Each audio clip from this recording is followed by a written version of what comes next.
Boa noite, gente. Paz seja com todos. Amém? Trouxe Bíblia? Nem todos, né? Muita gente vindo, grande parte, por sinal, vindo direto do trabalho, né? Mas a carta que Paulo escreveu aos Efésios é conhecido como o Evangelho das Regiões Celestiais.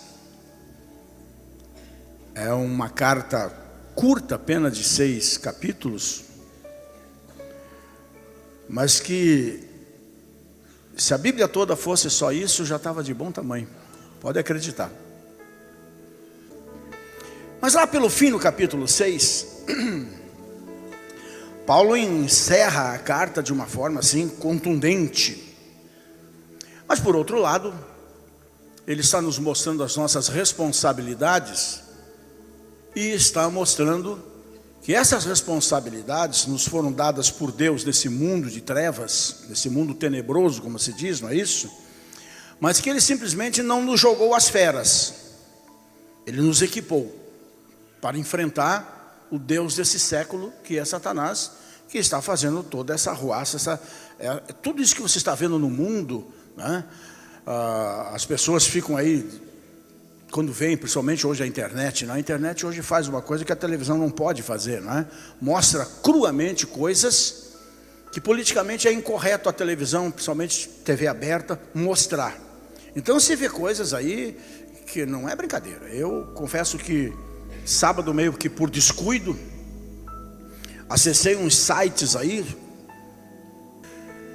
e a gente vê então a realidade brutal na qual o mundo que nós vivemos está jazendo, está colocado. Aí você consegue entender melhor o texto da palavra que diz que o mundo jaz no maligno.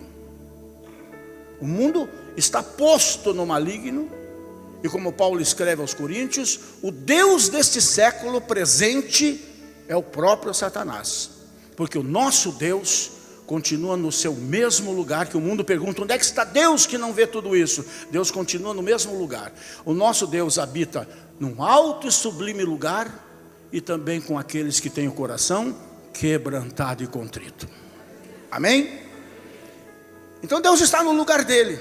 O mundo é que não está, mas nós estamos, graças a Deus. Amém? Estamos porque o sangue de Cristo nos dá essa condição de reivindicar coisas impressionantes através da oração, de crescermos como deveríamos crescer. Então são questões primordiais que o mundo precisa entender através, não de religiões que estão por aí atrapalhando todo mundo, mas através da palavra de Deus. Então Paulo, a partir do verso 10 do capítulo 6 de Efésios, ele nos fala de uma armadura, aquela figura dos soldados, dos cavaleiros, a távola redonda, né? E ele diz assim: no demais, irmãos meus, fortalecei-vos no Senhor e na força do seu poder.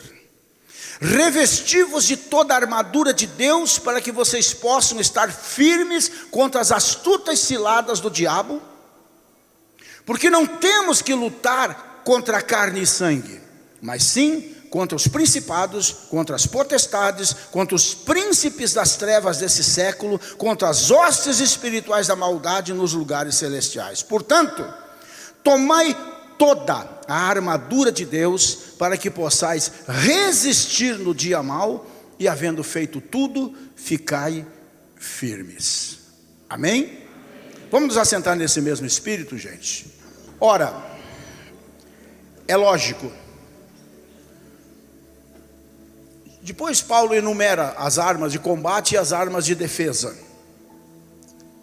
que isso seria até digno aqui, quem sabe, pelo menos em 3 terças-feiras eu trazer 3 mensagens em forma de estudo para, se vocês estiverem afim, né, dentro desse assunto, para que a gente se possa situar e usar com sabedoria as armas que o Senhor nos dá. Agora a pergunta é o seguinte: por que Deus nos dá armas? Armas defensivas e armas de ataque. Por que Deus dá armas? Por que uma nação, e graças a Deus que nesse país não tem essas coisas, né?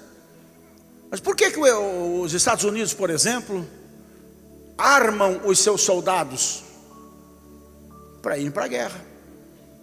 Lógico, a resposta é simples, simplista. Porque estamos em guerra. Mas pastor, o senhor nos coloca nesses desafios todos os anos aqui, de 5 meses, nessas roubadas, como diz a rapaziada aí, né? Porque é uma luta, né? Se para você não é, para mim, olha, não é fácil não. E o senhor não nos dá aí nem um pacotinho de sal grosso? Não dá nenhuma espada aí do São Jorge? Não dá nenhuma vassoura aí para nós varrer as maldição? O senhor não dá nenhuma rosa vermelha? Nem tampouco água do Rio Jordão? O senhor quer ver a gente liquidado, é? Não, eu quero ver vocês vencedores. Porque as armas que nós temos, quer abrir sua Bíblia? E marque lá, marque bem o versículo. Em 2 Coríntios, no capítulo 10, olhe bem o que está escrito em 2 Coríntios, capítulo 10, versículo 4, e marca bem, risca aí que não é pecado não. Pecado é não ler a Bíblia. Porque as armas da nossa guerra não são carnais. Não é revólver, não é escopeta, não é 12 cerrado, cano cerrado, não é as armas usadas no Iraque, no Afeganistão, mas sim poderosas em Deus para a destruição das fortalezas. Esse é o tipo de armas que Deus coloca nas nossas mãos e que só são poderosas nele. Está difícil para você? Usa essas armas. Mas eu não vou falar exatamente destas armas que ele nos coloca aqui. Tendo cingido os vossos lombos com a verdade, vestida a couraça da justiça, calçados os pés na preparação do evangelho da paz, tomando sobretudo o escudo da fé, tomando também o capacete da salvação e a espada do Espírito, e orando em todo o tempo. Isso aqui nós podemos conversar com mais vagar, quem sabe a partir de terça-feira que vem. Mas eu quero falar de 4 armas, as mais simples, que estão à disposição de mamando a caducando, da criança que já tem entendimento, até o irmão e a irmã de mais idade. E a primeiríssima dessas armas, evidentemente não podia ser outra, é a palavra. A palavra de Deus. Nossa confiança está na confissão das verdades bíblicas, das promessas da palavra de Deus. Disse Deus: haja luz, e instantaneamente se fez luz. Portanto, põe uma coisa no seu espírito: a palavra é a ação de Deus, que está à sua disposição em todo o tempo. Ela é viva, como está escrito, é como uma espada penetrante de 2 fios, que chega a fazer divisão entre alma e espírito, de tão profunda que ela é. Ela é viva, ela realmente é eficaz, ela é tremendamente penetrante, ela faz a diferença. Você não tem noção do que um versículo bíblico que você possa dizer para uma pessoa, por mais ateu ou à toa que essa pessoa possa ser, você não tem noção do que um versículo bíblico dito pode causar na mente, no coração, na alma, no espírito daquela pessoa. Um versículo mudou a história de Martinho Lutero, mudou a história da igreja ao longo dos séculos. Um versículo tem mudado a história de milhões de vidas ao longo da história humana. Um versículo pode mudar a história da vida da sua avó, do seu avô, do seu pai, da sua mãe, do seu marido, da sua esposa, dos seus filhos, dos seus pais, do seu vizinho, do seu patrão, de quem quer que seja. Porque a palavra realmente é poderosa. Quando Jesus passava, naquela segunda-feira, sentiu fome, viu uma figueira absolutamente verde, cheia de folhas, foi em direção a ela e só tinha folhas, só tinha aparência. Então ele disse: é estação de figo. Você está cheio de folhas, verdinha, bonita, saudável, e agora que eu estou com fome, você não tem um figo para me dar? Para que você serve? Para ocupar espaço? Então morra. Simples assim. E no dia seguinte, quando passaram pelo mesmo lugar, na terça-feira, o Pedro disse: Senhor, olha aí, ó.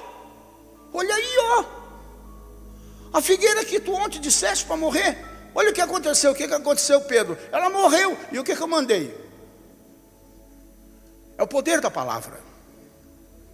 O poder da palavra é uma coisa absolutamente impressionante. O mesmo princípio, 11:23 de Marcos, também serve para o monte. Dizer ao monte. O foco da palavra não está no monte, como muita gente prega. O monte disso, o monte daquilo, o monte daquele outro. Não, o foco da palavra está no poder da palavra.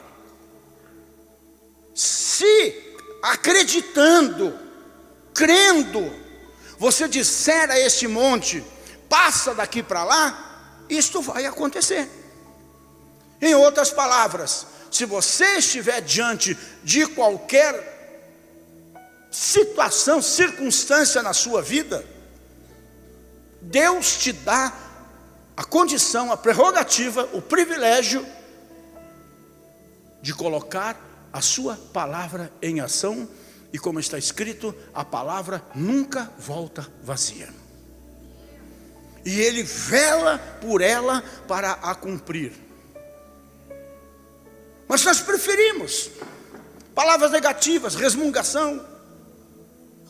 Nós gostamos dessa síndrome de gafanhoto, como eu costumo dizer, de nos sentirmos pequenos diante dos gigantes, quando na verdade, se empilharem todos os gigantes do mundo, um em cima do outro, o nosso Deus ainda continua muito além dele, no seu alto e sublime lugar. Então, gente, a situação está difícil? Ponha a palavra de Deus na sua boca e não a tua palavra, nem a palavra de filósofos, nem a palavra de vendedores de terrorismo nesse Brasil. Vamos colocar a palavra. O ministro não sei das quantas, tem tanto que a gente nem sabe, né, quantos tem, nem do que são, nem para que prestam, inclusive. O ministro não sei do que, ele falou isso. Você vai dizer: o que o ministro falou pode servir para todo mundo, menos para mim, porque a palavra diz isto em meu favor. Contradite através do poder da palavra. Jesus, quando saiu do deserto, logo no início do ministério dele, ele foi levado pelo Espírito ao deserto para se preparar mesmo em oração e em jejum. 40 dias, 40 noites lá esteve ele no deserto. Quando ele sai do deserto, vocês conhecem a história, está lá Satanás esperando ele, sentado no toco, achando que ia pegar Jesus no momento mais delicado e fragilizado da vida dele. Quantos dias você já ficou sem comer alguma vez na sua vida? Quantos dias? Um dia? 2? Deu fome, né? Quem ainda não comeu nada desde que saiu do trabalho, ainda não foi para casa? Hoje aqui, quantos? Foi todo mundo para casa? Que beleza, que bom. Já mudei meu conceito. Daqui para frente eu vou cobrar mais Bíblia.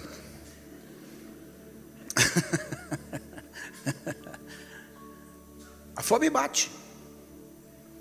Agora, se um dia sem comer a fome bate, se você almoça de noite já está morto de fome, qualquer coisa parecida assim, imagine 40 dias. Então simplesmente Satanás vem e disse assim: ô fulano, se você é quem você diz mesmo que é, tá, olha, está aqui uma pedra, manda que se transforme em pão. E Jesus não discutiu com ele, como diziam os antigos, isso a gente não faz mesmo. Jesus não deu trela para o maligno. Jesus apenas disse: nem só de pão viverá o homem, mas de toda a palavra que sai da boca de Deus. Mas 2 vezes Satanás tentou induzir Jesus ao erro, numa delas inclusive a obedecê-lo, instigando vamos assim dizer, o seu possível orgulho, uma possível arrogância que Jesus tivesse. Não, eu sou mesmo, eu sou o bom, eu posso fazer acontecer. Mas Jesus 3 vezes rebateu as investidas do maligno com o poder da palavra. E então está escrito que, furioso, Satanás se retirou da presença de Jesus. Poder da palavra. Palavra que tem símbolos extraordinários. É espelho no qual a gente pode se mirar. É martelo que Deus usa para moer o nosso egoísmo, nossa arrogância, esse tipo de coisa, nosso orgulho. É fogo para derreter o nosso coração, para que possa ser apresentado a Deus de maneira que não seja um pedaço de pedra, como muitos têm apresentado. É espada, como eu disse já, para transpassar todo o nosso ser. É luz para iluminar o nosso caminho. É água para limpar a nossa vida. É pão para nos alimentar. E se não duvidarmos desta palavra, ela sempre virá em nosso socorro. Poder da palavra. Por isso eu tenho insistido tanto com você. Tenha 2 Bíblias. A Bíblia que eu chamo jogadeira, quando a gente jogava bolinha de búrico, né, tinha a jogadeira, né? A Bíblia de todo momento, de toda hora, e uma Bíblia na linguagem de hoje, ou uma Bíblia esse sujeito devia ver, esse americano devia me dar comissão, né? A Bíblia Mensagem do Eugênio Peterson, que tem uma linguagem bem contemporânea, gostosa de se ler, assim, não é? Tem uma Bíblia, mas não é uma Bíblia para fetiche, para botar como proteção no porta-luva do carro, aberta no Salmo 91 na cabeceira da cama. A Bíblia toda, ali nessa página, ela está toda amarelada, mas o resto ela está branquinha, que parece que passaram um Vanish, né? Não sai dali, mas nem é lida. É como se aquilo, gente, aberta é a boca de Deus, fechada é um livro comum, é um monte de papel, né? Essa é a primeira arma.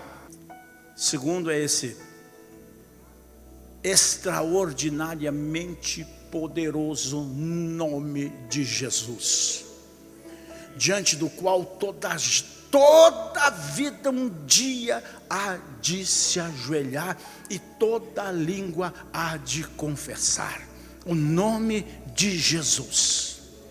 Senhor, voltaram os 70, pelo teu nome até os demônios se nos sujeitam.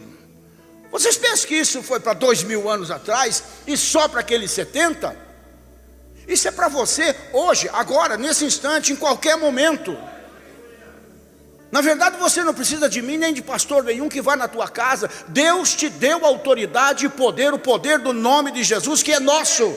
Esse nome nos pertence para repreender toda a força do mal. O importante é que se faça, que se repreenda em nome de Jesus, ou que se abençoe em nome de Jesus, que se diga um amém, e as coisas vão acontecer. Por que eu insisto tanto muitas vezes com vocês aqui? Puxo as orelhas de vocês, principalmente o povo de domingo de noite. Ô povo difícil. No amém há um poder. A palavra de Deus é tão poderosa que no amém já tem um poder devastador contra as trevas. Não é? O amém é uma coisa que é o assim seja. É o selo, é o carimbo, não é? Então, no seu nome, todas as forças espirituais da maldade nos são sujeitas. Ah, pastor, mas não é fácil. Quem disse que seria? Mas é verdadeiro. Não é fácil para o outro lado, que diz, eu não saio, mas sabe que já saiu. Ele não pode resistir. Ele pode até tentar enrolar, querer conversar, fazer perder força, perder poder, a coragem, a unção, a confiança. Mas por isso que a gente não dá conversa para o maligno, né? Sai e acabou. E o segredo está no amém. Eu fico às vezes me divertindo. Isso não é de hoje, né? Há muito tempo. Pessoas que estão expulsando demônio de alguma pessoa. E fica, e sai, e fica, e rola, e cai, e levanta, e de novo, e não sei o que, e coisa e tal. Só fica assistindo. Porque a partir do momento que você disser, sai, amém, acabou, não precisa dizer mais nada. Enquanto estiver dizendo, sai, está concordando que ele está ali. Deu para entender a lógica? Então põe em prática na sua vida.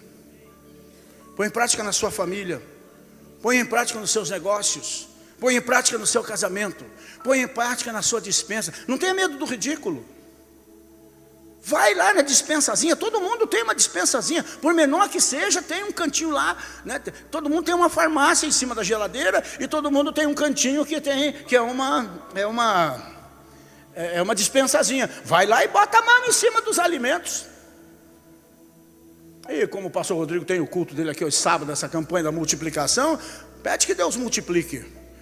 E Ele vai multiplicar tanto que você vai poder trazer para a igreja para dar para quem está precisando, está sendo evangelizado. Poder da palavra, poder do nome de Jesus, que faz as coisas realmente acontecer. Caso de Pedro, levanta em nome de Jesus.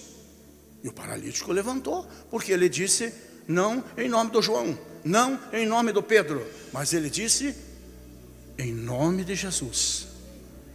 Mas eu posso usar o nome de Jesus? Temos procuração para isso.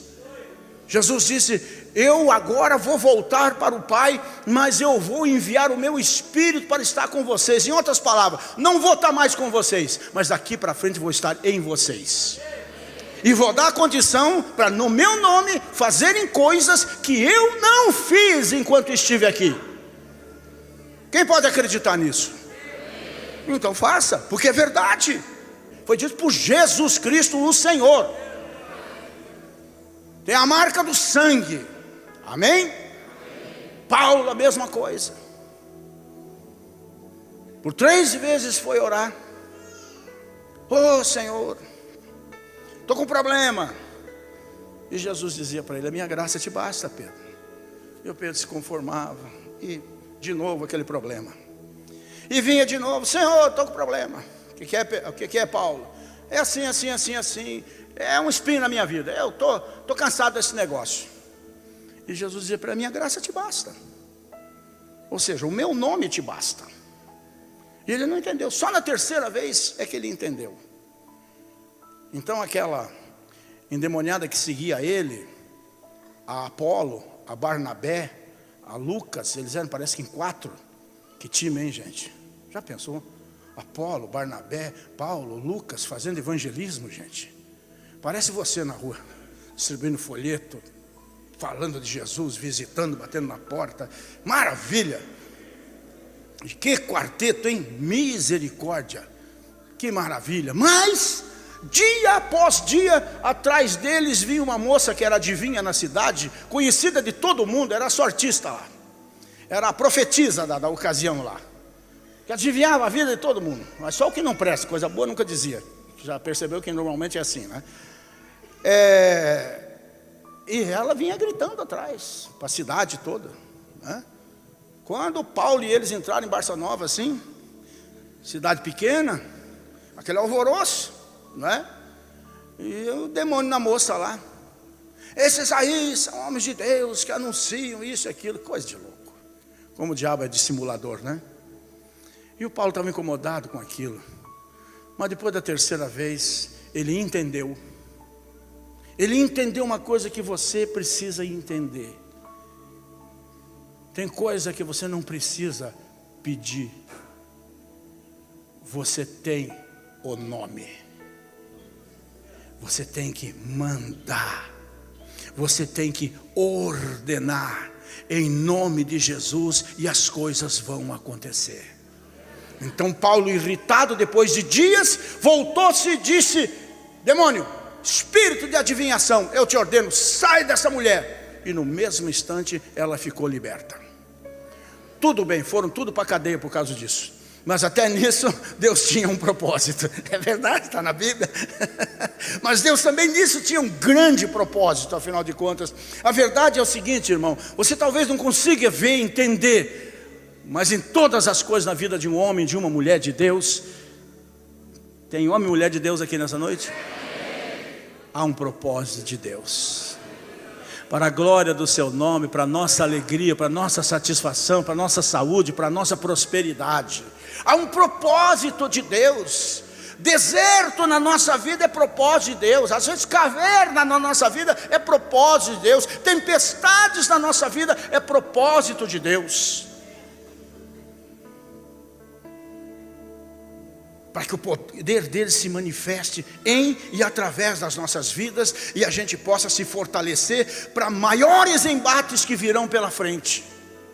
É o leão e o urso na vida de Davi, gente. Mas por que leão? Por que urso? Porque veio Golias.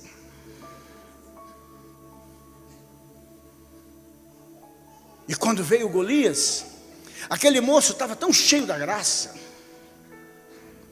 que ele pôde dizer para aquele sujeito de 3 metros de altura, ele um molecote: você vem contra mim com todas essas tuas armas aí, me ameaçando, macumba, feitiçaria, vela vermelha e preta, frango preto na encruzilhada, você vem com uma ameaça, você vem com tudo isso contra mim?